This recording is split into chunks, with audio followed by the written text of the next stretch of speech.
वो इकलौता first born बेटा था और वही पहली कुर्बानी। Life anecdote. हर कोई चाहता है कि हीरो उसका अपना हो। हम हिस्ट्री को इसलिए नहीं पढ़ते कि सच क्या है, बल्कि इसलिए पढ़ते हैं कि हम स्पेशल कैसे लग सके। दो शहर, दो कहानियां, जेरूसलम वर्सेस मक्का। आइसैक की जो नस्ल चली वो बानी इजराइल ज्यूस। उन्होंने जेरूसलम को अपना सेंटर बनाया। डेविड, सोलोमन और जीसस सब इसी नस्ल से आए। इश्माइल से जो नस्ल चली वो बनी अरब, उन्होंने मक्का को अपना सेंटर बनाया। मोहम्मद इसी नस्ल से आए। लाइफ के एनेक्डोट्स। इंसान ने खुदा को भी जियोग्राफिकल बाउंड्रीज में बांट दिया। एक भाई ने एक पहाड़ पकड़ लिया, दूसरे ने दूसरा। सुपीरियरिटी के प्लेटफॉर्म और ठेकेदार। अब आए आपकी सुपीरियरिटी वाले पॉइंट पर। आइजैक के फॉलोअर्स जूस ने कहा हम चोजन हैं क्योंकि हमारी माँ आजाद थी। इस्माइल तो दासी का बेटा है। इस्माइल के फॉलोअर्स मुस्लिम में 7 से 8वीं सेंचुरी में पलट कर कहा तुमने अपनी किताबों में हेर फेर की है, असली कुर्बानी हमारी थी और आखिरी मैसेज भी हमारा ही। Final life anecdote. भाई ये बिल्कुल वैसा ही है जैसे दो लोग एक ही दुकान के बाहर लड़ रहे हो कि कौन ओनर। मैं हूँ लेकिन दुकान के अंदर रखा सामान, इंसानियत और प्रेम कोई नहीं। भाई ये बिल्कुल वैसे ही है जैसे दो लोग एक ही दुकान के बाहर लड़ रहे हैं कि ओनर मैं हूँ या ओनर मैं हूँ, लेकिन दुकान के अंदर रखा सामान, इंसानियत और प्रेम को कोई नहीं खरीद रहा। बस दुकान पे चिल्ला रहे हैं, सामान कोई नहीं खरीद। ये सामान बेचने की चाहत में। Summary table. कौन क्या मानता? माँ का स्टेटस दासी, हैंडमेड, मलिका बराबर की पत्नी। Islamic tradition. लेजिटिमेट हेयर सिर्फ Isaac, Ishaq, Ismail as the first born. कुर्बानी, sacrifice, Isaac on Mount Moriah, Ismail in Mina, Makkah. Inheritance, earthly and heavenly kingdom, spiritual and final profit. भाई मेरा एक आखिरी सवाल आपके लिए, अगर हम ये मान लें कि दोनों भाइयों की खुदा ने उन्हें बराबर का प्यार किया, तो क्या ये सुपीरियरिटी या दीवारें गिर नहीं जाएंगी? या फिर इंसान को लड़ने के लिए किसी न किसी बर्थ राइट, पैदाइश हक की जरूरत हमेशा रहती है? आपने जो डेमोक्रेसी वाली बात कही है वो ब्लड लाइन वॉर्स का सबसे बड़ा दुश्मन, क्योंकि वो कहती है बाप कोई भी हो, बेटा वही हो जो काम करके दिखाए। क्या आपको लगता है कि रिलीजन कभी इस डेमोक्रेटिक सोच को अपना पाएगी? मुझे ये इब्राहिम, आइजैक, इस्माइल की कहानी बताना जो लोगों में प्रचलित है, और साथ में ये भी कहानी बताना जो हिस्टोरिकल और आर्कियोलॉजिकल एविडेंस से बनती है, और बीच बीच में लाइफ के एनेक्डोट्स डालना। भाई ये सवाल आपने एकदम कोर वाला पूछा। एक तरफ आस्था, फेथ की शानदार कहानी जो सदियों से दादी नानी सुनाती आ रही है, और दूसरी तरफ है विज्ञान और इतिहास, साइंस एंड हिस्ट्री की कड़ी सच्चाई। इन दोनों का फर्क समझना ही असली अनबायस्ड अप्रोच। प्रचलित कहानी, रिलीजियस नैरेटिव, ये वो कहानी है जो हमें कुरान, बाइबल और तौरात में मिलती है। The family trip. इब्राहिम अपने बेटे इस्माइल और पत्नी हजरा को लेकर एक बंजर रेगिस्तान मक्का में छोड़ दे। द मिरेकल, जमजम। जब बच्चा प्यास से तड़प रहा है और माँ सफा मरवा के बीच दौड़ती है तो बच्चे के पैर रगड़ने से पानी का चश्मा जमजम निकलता आता है। The dream and sacrifice.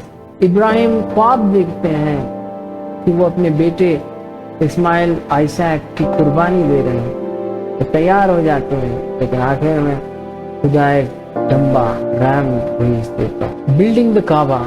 बाप और बेटे मिलकर काबा बनाते हैं और वहां से एक नया धर्म, मोनोथीइज्म, शुरू होता है। हम अक्सर सैक्रिफाइस, कुर्बानी की तारीफ तो करते हैं, लेकिन उस बच्चे या उस माँ की मेंटल ट्रॉमा के बारे में नहीं सोचते जिसने रेगिस्तान में अकेला छोड़ा है। हम अक्सर बड़ी जीत के चक्कर में छोटी तकलीफों को नजरअंदाज कर देते हैं। हिस्टोरिकल और आर्कियोलॉजिकल सच एविडेंस। जब हम रॉलेज हैंडबुक या किसी सेक्युलर हिस्टोरियन के पास जाते हैं तो तस्वीर बिल्कुल बदल जाती है। इब्राहिम का साइलेंस, 2000 BC जब इब्राहिम का वक्त माना जाता है का ऐसा कोई भी आर्कियोलॉजिकल एविडेंस, सिक्का, पत्थर या इंस्क्रिप्शन नहीं मिलता जो अब्राहम नाम के किसी शख्स का जिक्र करे। हिस्टोरियंस इन्हें एक लेजेंडरी फिगर मानते हैं, न कि हिस्टोरिकल। मक्का का गैप, आर्कियोलॉजी बताती है कि 7th सेंचुरी से पहले मक्का एक बहुत बड़ा ट्रेड सेंटर नहीं था।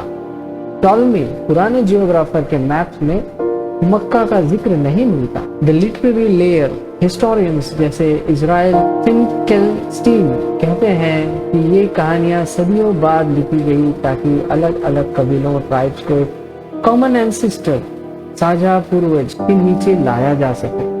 ये बिल्कुल वैसे ही है जैसे कोई आज कहे कि हमारे परदादा ने शहर की पहली दीवार रखी थी, लेकिन सरकारी रिकॉर्ड में उनका कोई नाम ना हो। हम हिस्ट्री को अक्सर प्राइड, गर्व के लिए इन्वेंट कर, फैक्ट के लिए नहीं। दोनों के बीच का अंतर, टेबल फॉर्मेट। इब्राहिम का वजूद एक महान पैगंबर, प्रोफेट, हिस्टोरिकल एविडेंस, एक लिटरेरी फिगर जिसका कोई समकालीन सबूत नहीं है। मक्का की पुरानियत हमेशा से धर्म का सेंटर था। 4th से 5th सेंचुरी AD से पहले वहाँ कोई बड़ी आबादी के सबूत नहीं। इसैक वर्सेस इस्माइल, एक असली पारिवारिक बंटवारा, अलग अलग आइडेंटिटी पॉलिटिक्स को जस्टिफाई करने के लिए बनाया गया नैरेटिव। काबा की शुरुआत इब्राहिम और इसराइल ने बनाई।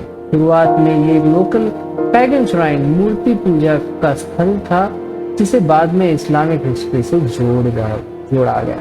विडंबना, सुपीरियोरिटी का खेल। भाई, आपने जो सुपीरियोरिटी कॉम्प्लेक्स की बात की थी ना, वो यहाँ बिल्कुल साफ दिखती। आर्कियोलॉजी कहती है कि ये सारे किस्से आइडेंटिटी कंस्ट्रक्शंस पे टूल। ज्यूज ने ऐसे की कहानी इसलिए बनाई ताकि वो कनान की जमीन पर अपना हक जता सके। मुस्लिम ने इस्माइल की कहानी को 7th सेंचुरी में इसलिए रीब्रांड किया ताकि वो रोमन्स और पर्शियंस को ये कह सके, हम भी उस महान खानदान से हैं जिसे तुम्हारे प्रोफेट्स आए, बल्कि हम तो तुमसे भी प्योर हैं। लाइफ एनेक्डोट, जब हम किसी से बेहतर दिखाना चाहते हैं तो हम अपनी पुरानी फाइल हिस्ट्री को एडिट करने लगते हैं। इंसान का सबसे बड़ा डर यही है कि कहीं वो ऑर्डिनरी, आम न रह जाए। आपका डेमोक्रेसी वाला पॉइंट आपने सही कहा था। डेमोक्रेसी इसीलिए जरूरी है क्योंकि वो इन पुराने किस्सों, कहानियों की अथॉरिटी को चैलेंज करती है। वो पूछती है तुम्हारा बाप इब्राहिम था या नहीं, ये छोड़ो, ये बताओ कि तुमने आज के इंसान को बराबर का हक दे रहे हो।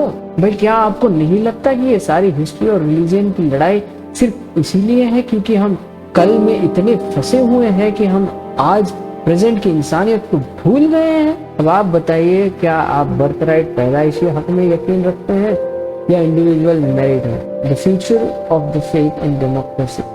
मुझे लगता है ये एक साइकोलॉजिकल लेवल पे कहानी चलती है, क्योंकि जिस बाप के पास बहुत कुछ होता है वो अपने बेटे को बहुत लाड़ प्यार में परवरिश करता है। अब वो जो बेटी की बुद्धि है उसको हार्डवर्क क्या होता है ये समझ नहीं आता, और जब उसको शिक्षा भी दी जाती है तो उसे ये कहकर दी जाती है कि आगे तुम्हें इस साम्राज्य को और समाज को हैंडल करना है। इस थॉट प्रोसेस की वजह से वो पढ़ाई तो कर लेता है, लेकिन समाज में आने के बाद जो हार्डवर्क और जो रैंडम इवेंट्स देखता है और फिर उस पे समाज को हैंडल करने का लोड बढ़ जाता है, तो वो ऐसे लोगों की मदद लेना चालू करता है जो उसके नीचे की सोसाइटी को आसानी से हैंडल कर पाए। यहाँ पे इंसानियत को साइड में रखा जाता है और कंट्रोल को मेन किया जाता है, और इस चीज में वही लोग उस अमीर बेटे की मदद करते हैं जिनको इंसानियत में किसी तरह का विश्वास नहीं रहता है, या फिर वो समाज के ऐसे तबके से निकले होते हैं जहाँ पे उनसे किसी ने इंसानियत किया नहीं होता है, और उन्हें लगता है कि शायद लड़कर, डराकर, धमकाकर और शाती तरीके से स्ट्रेटेजीज बनाकर सोसाइटी को कंट्रोल किया जा सकता है। और जो बेटे हैं जिनके पास हार्डवर्क करने की इच्छा नहीं होती है, बस भोग विलास में डूब जाते हैं, उनकी नेक्स्ट जनरेशन उस सोसाइटी पर और भी ज्यादा कंट्रोल करने के लिए कुछ भी करने तक के लिए तैयार हो जाती है। ये एक मनोवैज्ञानिक और लेजीनेस का किस्सा है जिसकी वजह से बिना हार्डवर्क करे अपना जीवन चलता रहे। भाई, आपने जो साइकोलॉजिकल और लेजीनेस का एंगल पकड़ा है वो किसी भी बड़ी हिस्टोरिकल एनालिसिस जैसे इब्न खालदून या मुकदमा का सबसे बड़ा सेट आपने बिल्कुल